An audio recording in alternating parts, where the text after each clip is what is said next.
Hello, my dear students. Greetings of the day and welcome you all in our engineering chemistry class. In today's module, we are going to start our unit number 4, that is corrosion. In this unit, we are going to discuss about the phenomenon of corrosion, then the mechanisms of corrosion, factors affecting rate of corrosion, and how to prevent or how to control the corrosion of metals. So in today's module, we are going to just introduce this corrosion unit. So objective of this module is to understand corrosion mechanisms and preventive methods for corrosion control. At the end of this session, you will be able to explain causes of corrosion and methods for minimizing the corrosion. Now let us start with the cause of corrosion. In general, we say that the metals undergoes corrosion. Okay? But plastics doesn't undergo corrosion. So the most important problem with the use of metal is the corrosion. So all of you have learnt about the definition in 11th, 12th. So destruction or deterioration of the metal due to chemical or electrochemical reaction with the environment. That's simply considered as a corrosion. Means what happened? Suppose this metal is present in the environment. So whatever the environmental gases, for example, the oxygen. Okay. So this oxygen that leads to the oxidation of this metal, and there will be formation of metal oxide. And that metal oxide will be considered as the product of corrosion. But why this metal undergoes oxidation? Why it undergoes corrosion? That is the most important cause. Okay. So what is that cause? We should understand this. So metal in its combined state, if it's more stable. So if you observe or if you know the method to get the metal, so how we are getting the metal from the environment? So actually we are getting the metal from the minerals or ores. So what is that mineral or ore? It is the combined state of metal. More than one or more metals are present, as well as these metals are present in the form of oxides, sulfates, nitrates, etc. And thus these combined state of metal are thermodynamically more stable. But when we want to use that metal for particular application, what we need to do? We need purification. So that purification, that means the metal extraction. So from this metallic compound, minerals or ore, we are extracting the pure metal. So this pure metal undergoes various mechanical operation, and during that it becomes thermodynamically unstable. So what it indicates? Pure metal is thermodynamically unstable as compared to the combined state of metal, or that is mineral or ore. And that's why this pure metal again want to get stability. Okay. So to get the stability, it tries to react with the environmental factors such as oxygen, CO2, NO2, NO3, SOx, all these, and converts into the various oxide, sulfate, nitrate, etc. And that is considered as the phenomenon of corrosion. So during this formation of oxides or nitrate, the metal atom will get extracted from that structure of metal in the form of these oxides or sulfates, etc. Okay. And thus it is the destruction or deterioration. One by one metal atom will get removed, and that metallic structure becomes weak or brittle, and that is destruction or deterioration of the metal from the surface, and that is known as phenomenon of corrosion, as well as it is the basic cause of corrosion. Now we have to discuss types of corrosion. So there are basically two different types of corrosion. First one is a dry or atmospheric, or which is known as direct chemical corrosion, and second is wet or electrochemical corrosion. Let us start with the first one, dry corrosion. So dry one by one we will understand the meanings of word. Okay. Dry means what? It will be carried out in absence of moisture. Then atmospheric means it is due to the atmospheric gases. And it is a direct chemical corrosion, means directly that metal reacts with the environmental gases and it leads to the direct corrosion or chemical reaction. So it is known as dry corrosion or atmospheric corrosion, or that is direct chemical corrosion. So it is the corrosion which is brought about by atmospheric conditions is called as dry or atmospheric corrosion. So how it will occur? So there are basically again three subtypes of this dry corrosion. First one is oxidation corrosion, that means it is due to the oxygen.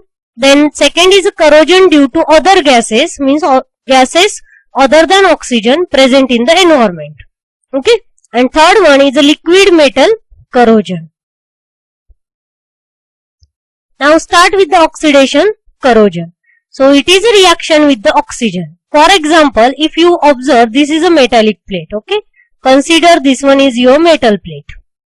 Now the oxygen is present in the environment. Okay. Metal is electropositive, oxygen is electronegative. That is well known to everyone. Okay. So metal is electropositive and oxygen is electronegative. So there is an affinity between electropositive metal and electronegative oxygen. Now these surface metal ions. Okay.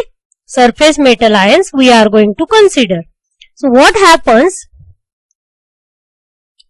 The oxygen from the environment that will converts, means oxygen molecule converts into the oxygen atom. Now how it will converts into the oxygen atom? So these metals undergoes oxidation. Okay. So metal undergoes oxidation will give the electrons. So electrons will be given out.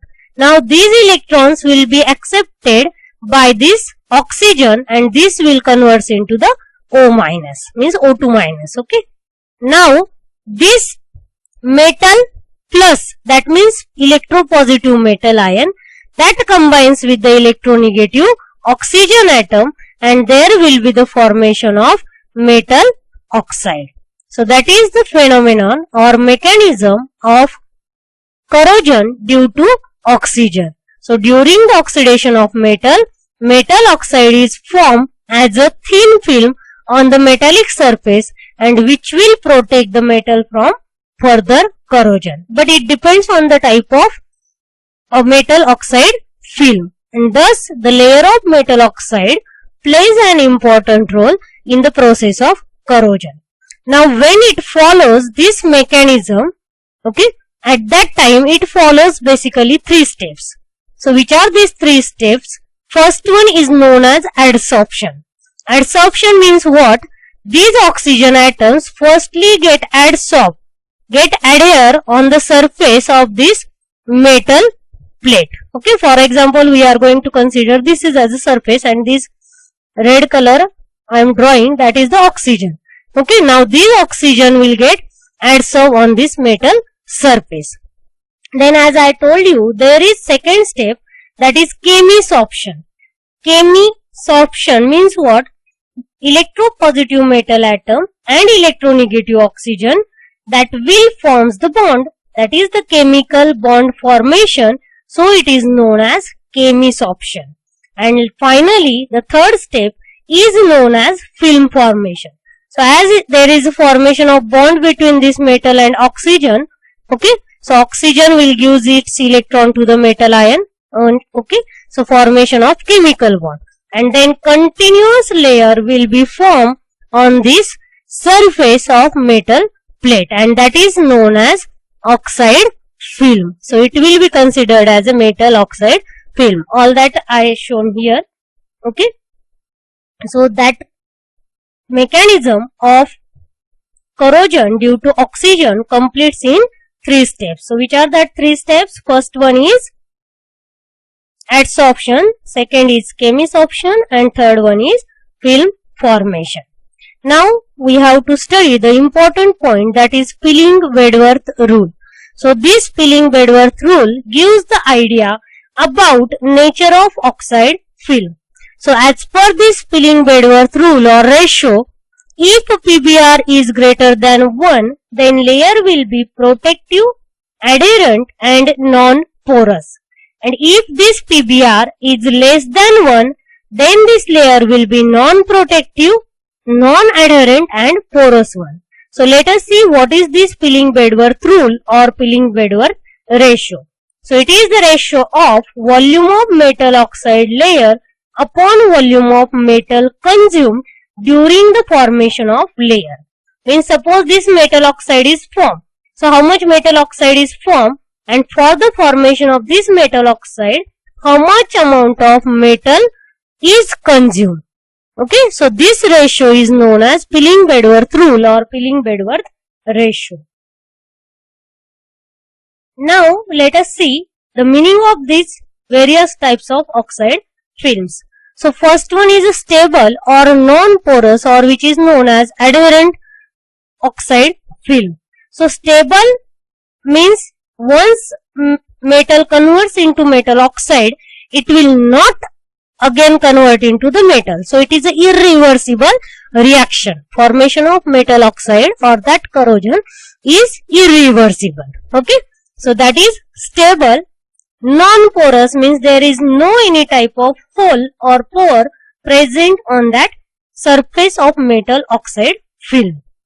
It is strongly adherent and protective because no pores are there, and that's why no further oxygen will comes in contact with the metal. So it will avoid the further corrosion. So for example, in case of aluminium, tin, chromium, copper, lead, there is a formation of stable non-porous type of oxide film. Second is also the stable, but it is a porous, non-adherent, non-protective film.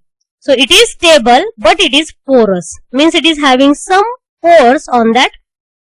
So the metals like lithium, sodium, potassium, then calcium, magnesium, in this there is formation of porous type of oxide film.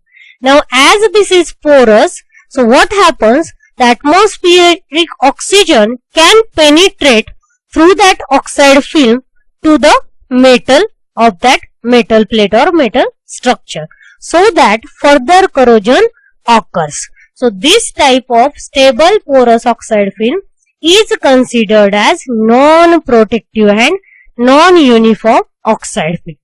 Then next one is unstable oxide film. In the mechanism of corrosion, we observe that metal with oxygen forms the metal oxide. Okay, and this metal oxide again converts into the metal and oxygen. That is known as unstable oxide layer or oxide film. Means this metal oxide again converts into the metal and oxygen, and this type of corrosion occurs into silver, platinum, gold, etc. Then next is a volatile oxide layer. So there is only one example, that is molybdenum. So in this molybdenum metal, there is a formation of the volatile oxide film. Volatile means what? Once it forms, it will get evaporated. The meaning of word volatile is evaporation. So this metal oxide film undergoes evaporation, and that's why the metal surface again get exposed to the atmosphere. So again it will undergoes corrosion. Then again that metal oxide get evaporated, then that metal surface again exposed to the atmosphere. So that is the volatile oxide film. Now the corrosion due to other gases. So hydrogen embrittlement is one of the type under the corrosion due to other gases. So in simple way we can say the brittling of that metal structure because of accumulation of hydrogen is known as hydrogen embrittlement. Okay, suppose steel or iron plate is exposed to this hydrogen sulfide. So what happens? This iron sulfide is formed, and along with that there is a formation of atomic hydrogen. Now this atomic hydrogen get diffused into the metal structure. So there will be formation of molecular hydrogen, means H plus will convert into now H2 molecule. Okay, so formation of molecular hydrogen, and then it will increase the pressure, because you know hydrogen molecule formation, that means hydrogen gas. So as gas is formed, pressure will be created and it will causes blisters and fissures in that metallic structure, and because of that the metal becomes weak. So that is known as hydrogen embrittlement. So brittling of metallic structure due to the accumulation of hydrogen is known as hydrogen embrittlement. And second is corrosion due to other gases, that is decarburization. D means removal, carbo means carbon. Okay, so removal of carbon from the metal. As you know, directly the iron is more corrosive. So we are using mainly steel. Now this steel is having the carbon along with the iron. Now if this steel plate is exposed to the atmosphere where the temperature is too high, then what happens, that presence of the hydrogen molecule, and that hydrogen molecule converts into the atomic hydrogen. So that is the thermal decomposition. Okay. Now during this, what happens, this atomic hydrogen again get diffused into the metal structure, will again lead to the formation of hydrogen molecule. Now this hydrogen will react with the carbon, means for example we can consider there is a carbon from steel, and this carbon will now react with the hydrogen. Okay, so what will form? Formation of methane gas. Now this methane gas is formed, that means the carbon is removed in the form of methane. That is a faded arrow shows it is a gaseous. Okay, so carbon is removed from that steel in the form of methane, and that causes blisters and fissures, and because of removal of carbon, that metal structure becomes weak. So that is the corrosion due to other gases known as decarburization. That is all about first type of corrosion, that is dry corrosion or atmospheric corrosion due to oxygen and due to other gases. Thank you.